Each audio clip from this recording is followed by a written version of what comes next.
ગુજરાતમાં ખૂબ મોટું માવઠું વિગતના કેટલાય દશકોમાં ના થયું એવું માવઠું થયું.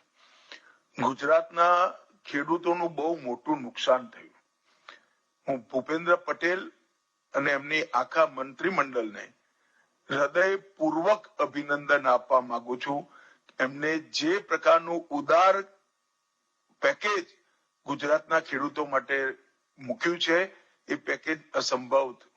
જ્યારે મારી પાસે આંકડા પહોંચ્યા 22,000 રૂપિયા પર હેક્ટરના, ત્યારે મેં ભૂપેન્દ્રભાઈને ફોન કર્યો હતો કે ભૂપેન્દ્રભાઈ, તમારું નાણાં ખાતું આટલા બધા રૂપિયા ખર્ચ કરશે?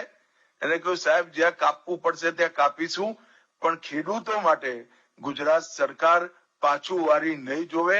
ખેડૂતોના ભલા માટે મોટી રકમ અમે ગુજરાત સરકારને રજૂ કરીશું.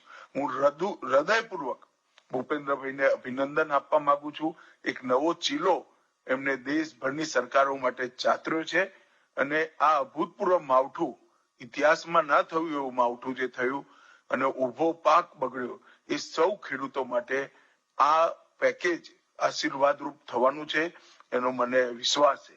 હમણાં મગફળીની ખરીદીમાં પણ એમને પત્ર આવ્યો હતો અને પત્રને મોદી સાહેબે તરત જ એપ્રુવ કર્યો અને એમને જેટલી મગફળીની ખરીદી કરવી હતી એ બધી ખરીદી કરવાની છુટ્ટી આપી છે.